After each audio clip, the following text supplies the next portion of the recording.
Pernah kebayang nggak sebuah jaminan kesehatan yang jadi andalan jutaan orang tiba-tiba aja dirombak? Nah, di Aceh ini beneran terjadi. Publik jadi bingung, terus marah. Saat hak dasar warga dipertaruhkan, pertanyaannya jadi cuma satu, siapa sih yang sebetulnya pegang kendali? Yuk kita bedah bareng-bareng. Ini tuh bukan cuma soal kebijakan yang bikin pusing ya. Lihat deh judul berita ini. Jelas banget kan? Pada akhirnya, yang kena getahnya ya selalu rakyat. Perubahan ini bikin kekacauan dan ketidakpastian buat jutaan orang yang hidupnya sangat bergantung sama layanan kesehatan gratis ini. Oke, jadi gimana sih ceritanya kok bisa jadi serama ini? Nah, semua kekisruhan ini tuh akarnya dari satu hal. Ada perubahan yang dilakukan bisa dibilang diam-diam dan mengubah salah satu program paling penting di Aceh secara sepihak. Bayangin deh, JKA atau Jaminan Kesehatan Aceh ini udah kayak jaring pengaman sosial buat banyak orang. Udah ngerasa aman, tiba-tiba aturannya diubah. Banyak warga yang tadinya tenang karena dicakup JKA, mendadak namanya hilang dari daftar. Jelas panik dong mereka, gimana nasibnya kalau nanti sakit? Nah, ini nih yang menarik. Alasan dibalik perubahan ini tuh kesannya teknis banget. Pemerintah pakai sistem baru namanya Desil buat nyaring siapa yang berhak dapat JKA. Masalahnya, para akademisi langsung bersuara, bilang kalau data yang dipakai itu aneh dan sama sekali nggak nyambung sama kondisi kemiskinan yang sebenarnya di lapangan. Dan disinilah ceritanya jadi makin seru. Waktu protes publik makin kencang, muncullah satu pertanyaan besar. Emangnya pemimpin tertinggi di Aceh tahu soal perubahan sedrastis ini? Jawabannya, ternyata benar-benar mengejutkan. Masuklah seorang tokoh penting, Profesor Humam Hamid dari Universitas Siah Kuala. Beliau nggak tinggal diam.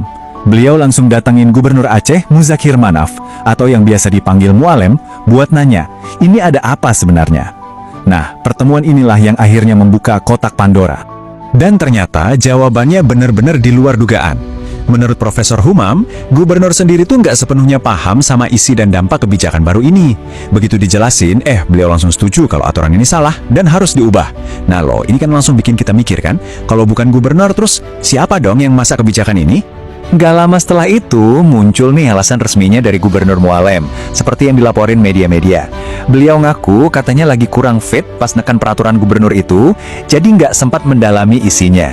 Sebuah pengakuan yang jujur aja malah bikin ceritanya makin misterius. Pengakuan gubernur ini, ya jelas aja, langsung bikin para kritikus ngelirik ke satu arah. Jangan-jangan ada pemain lain di belakang layar, di dalam mesin pemerintahan itu sendiri. Dan pertanyaan ini benar-benar menggema di seluruh Aceh. Coba kita pikir bareng-bareng deh. Kalau pemimpin yang kita pilih aja nggak pegang kendali penuh, terus siapa dong yang punya kuasa buat mengubah nasib jutaan orang cuma dengan satu tanda tangan? Profesor Humam Hamid nggak pakai basa-basi. Jawabannya tegas, lugas, dan langsung nunjuk hidung. Kata beliau, kesalahan ada di birokrat. Birokrat punya agenda sendiri.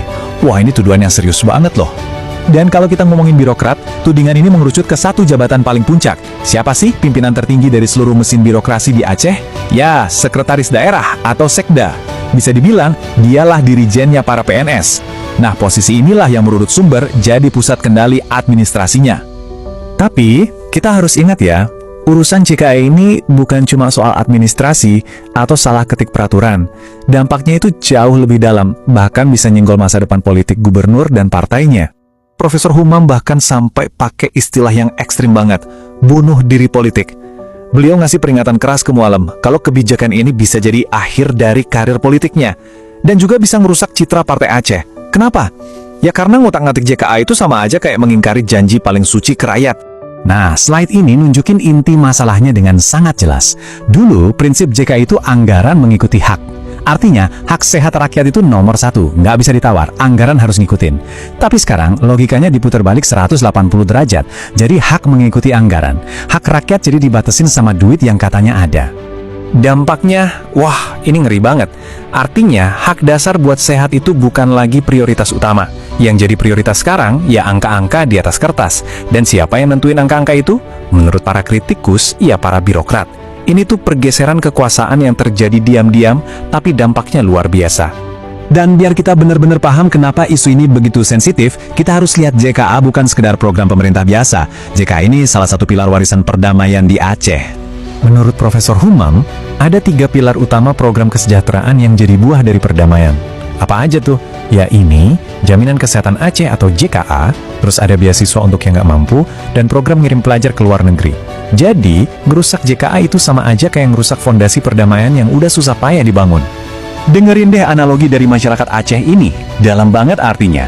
Mereka bilang, JMK itu seperti kuburan orang tua. Semiskin apapun, jangan dijual. Ini nunjukin kalau JMK itu udah dianggap sakral. Sesuatu yang nggak boleh diusik, apalagi dihilangkan, nggak peduli sesulit apapun keadaannya. Ini soal harga diri dan martabat. Oke, di tengah semua kekisruhan ini, ada sedikit titik terang.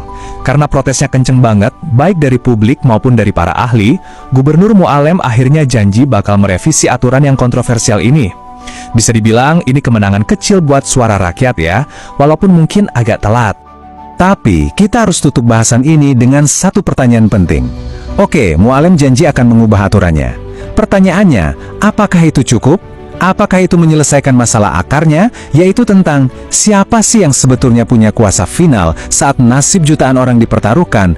Dan yang lebih penting, apakah ini bisa jadi jaminan supaya pembajakan kebijakan kayak gini nggak terjadi lagi di masa depan?